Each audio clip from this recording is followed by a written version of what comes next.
What's going on, guys, and welcome back to another video. Once again, I apologize for my voice. Football game tonight didn't go the way we needed it to, but with that, my voice is shot.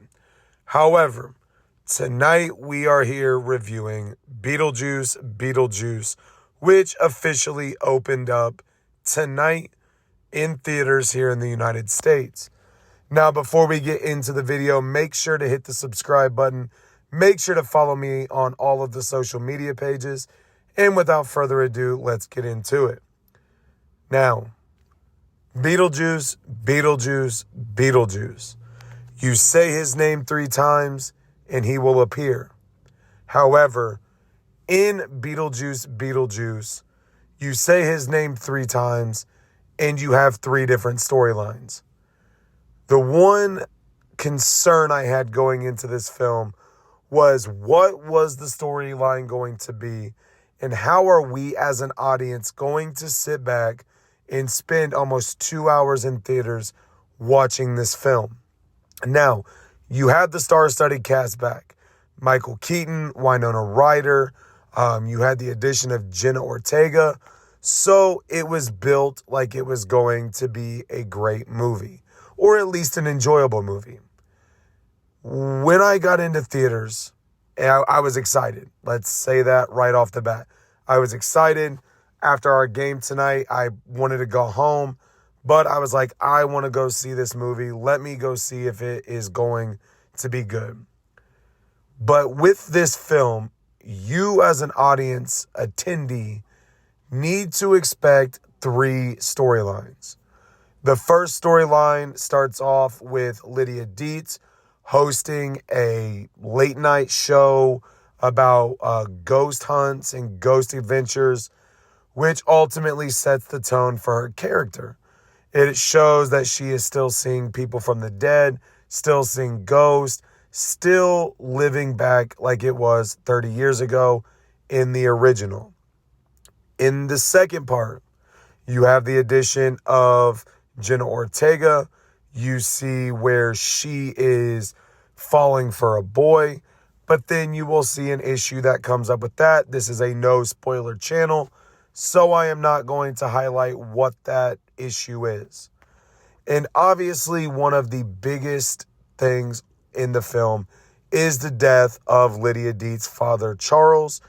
And with that death, you see Delia, and you see where her character is going to build and develop as the film goes on. Even though she is an original cast member, you see where her storyline will be.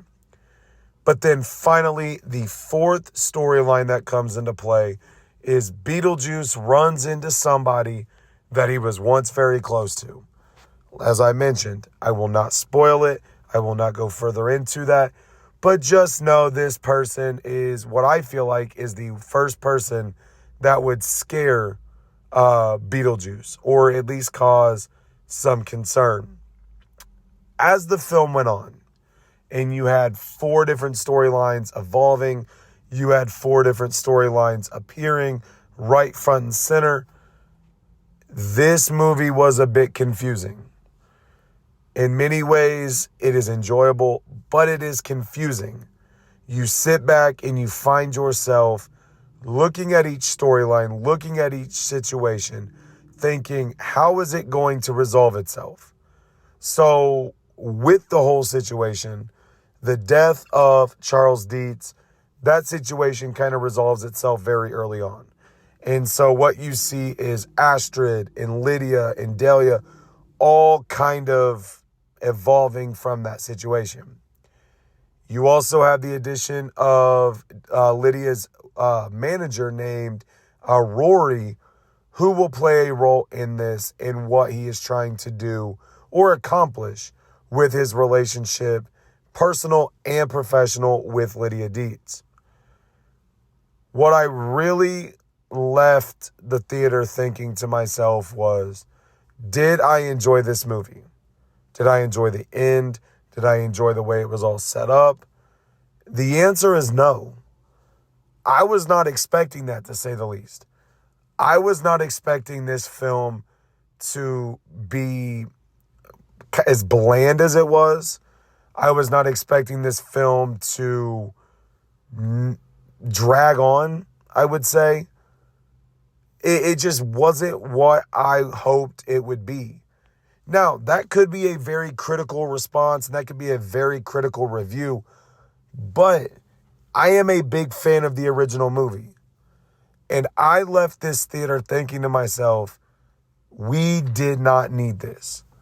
Lydia Deetz is very paranoid in it, which obviously from the first movie. You have Dahlia, who's still very self-centered, focusing on herself. Same with Rory. You have Astrid, played by Jenna Ortega, who, in essence, is taking on her role as Wednesday Addams. For me, this film felt very Addams Family Value-like. And so, with that, I just kind of look back and go, what did I expect? Did I expect it to be a masterpiece? Absolutely not. But I expected it to be at least better than what it was. And that's my one takeaway from this film. Now, when it comes to rating, I also, like I said, have said before, I leave the theater thinking a few things. Number one, did I enjoy it? Number two, what were my expectations going in? And finally, how did I feel when I walked out the theater door? Was I amused? Was I thrilled? Was I satisfied?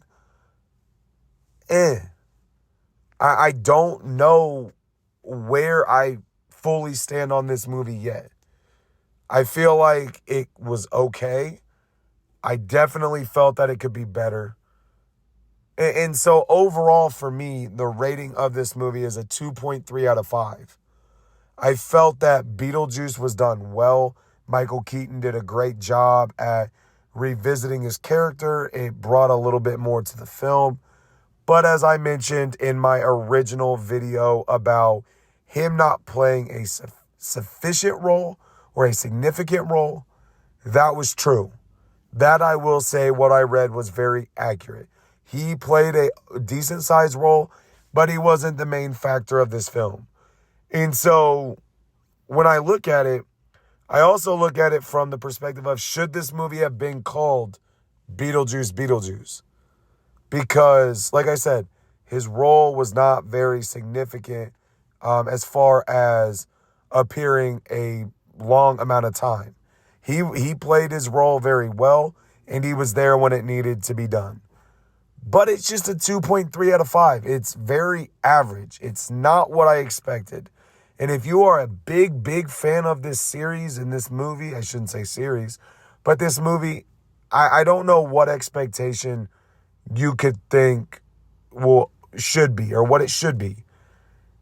I will definitely be going to see this movie again this weekend to just revisit and see what I thought. Is what I think true? Does my opinion change? Where do I go from there? And so, Beetlejuice Beetlejuice is out now. It is in theaters. If you are interested in seeing it, I still would recommend it. I totally would still recommend it if you are a fan of the original. But I also would suggest, don't expect this to be a movie of the year candidate. And like I said, I will go look at it again this weekend. I will go see whether or not my opinions change. And then I will, if I make an updated video, I will. If not, I will post it on my social media so I can revisit it at a later time. But Beetlejuice Beetlejuice is out now. I still recommend go see it, even though I gave it a 2.3. Make sure to hit the subscribe button. Make sure to follow me on all the social medias, and I will talk to you all later.